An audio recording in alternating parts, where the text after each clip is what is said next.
দক্ষিণ দিনাজপুরের ডাঙ্গা পঞ্চায়েতে ঘটেছে বিশ্বাস ভাঙনের এক হৃদয় বিদারক ঘটনা। সেখানকার এক পঞ্চায়েত ভিআরপি কর্মীকে বিয়ের প্রতিশ্রুতি দিয়ে তার সঙ্গে বারংবার শারীরিক সম্পর্ক স্থাপন করেছেন সেখানকারই পঞ্চায়েতের উপপ্রধান। শুধু তাই নয়, তাকে সিঁদুর পরিয়েছে এবং চাকরি পাইয়ে দেবেন বলে প্রতিশ্রুতি দিয়ে তার 2.5 লক্ষ টাকা আত্মসাৎ করেছেন। জানা যায়, শাসক দলের পঞ্চায়েত সদস্য তথা উপপ্রধান বিয়ের প্রলোভন দেখিয়ে পঞ্চায়েতের ভিআরপি কর্মী এক যুবতীর সঙ্গে বারংবার শারীরিক সম্পর্ক স্থাপন করেছে, এমনটাই অভিযোগ। শুধু তাই নয়, অভিযোগ করেনি যুবতীর দাবি, অভিযুক্ত উপপ্রধান তাকে এলাকার এক শিব মন্দিরে নিয়ে গিয়ে সিঁদুর পরিয়ে বিয়েও করে। তবে এখানেই শেষ নয়, রেজিস্ট্রি ম্যারেজ এবং পঞ্চায়েতের স্থায়ী গ্রুপ ডি পদে চাকরি পাইয়ে দেওয়ার প্রতিশ্রুতি দিয়ে ওই প্রভাবশালী ব্যক্তি তার কাছ থেকে প্রায় 2.5 লক্ষ টাকা হাতিয়ে নিয়েছে বলে অভিযোগ। সম্প্রতি অভিযুক্ত উপপ্রধান অন্য এক মহিলাকে বিয়ে করলে ভুক্তভোগী যুবতী ধৈর্যের বাঁধ ভাঙে।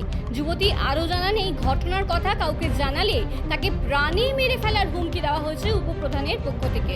শাসক দলের প্রভাবশালী ব্যক্তি হওয়ার কারণে এতদিন ভয় এবং লোকলজ্জায় মুখ খুলতে সাহস পায়নি বলে জানান অভিযোগকারিনী।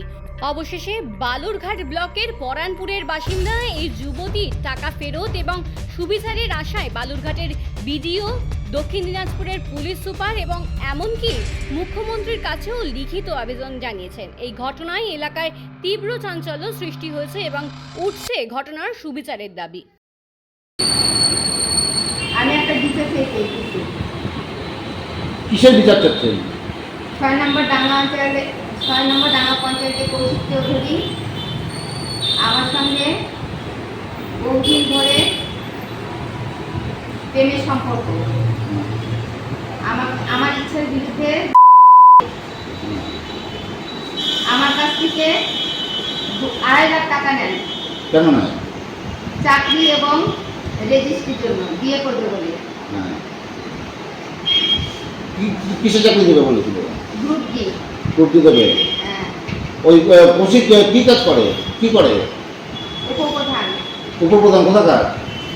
6 নম্বর ডাঙ্গা পঞ্চায়েতের উপপ্রধান। কোন দলের? আর সংসদ হচ্ছে রঘুনাথপুর। কোন দলের? TMC party. টিএমসি পার্টি করে। ঠিক কি করেছে আপনার সঙ্গে? কতদিন ধরে? 7 বছর। আমার সঙ্গে প্রথমে ওনার ভালোবাসা হয়, তারপরে আমার কাছে আসার চেষ্টা করে, আমি ওনাকে বাধা দিই। তখন উনি আমার ইচ্ছের বিরুদ্ধে আমার সঙ্গে ধর্ষণ করে। তারপরে আমাকে বলে আমাকে বিয়ে করবে, বিয়ে করার প্রতিশ্রুতি দেয়। তারপরে এইভাবে অনেকদিন চলতে থাকে। তারপরে কিছুদিন পরে আমাকে একটা ফাঁকা জায়গায় নিয়ে গিয়ে শাঁখা সিঁদুর পরায়। তারপরে আবার বেশ কিছুদিন ওইভাবে শারীরিক চর্চা আমার পর করে। তারপরে কিছুদিন বলে আমরা তাড়াতাড়ি বিয়ে করে ফেলবো। আমি বিয়ের কথা বলি, বলে বিয়ে করবো, তাড়াতাড়ি বিয়ে করবো, ধৈর্য ধরো এরকম বলতে থাকে, কিন্তু বিয়ের কথা আর বলে না। তারপরে উপপ্রধানের পদ পাই।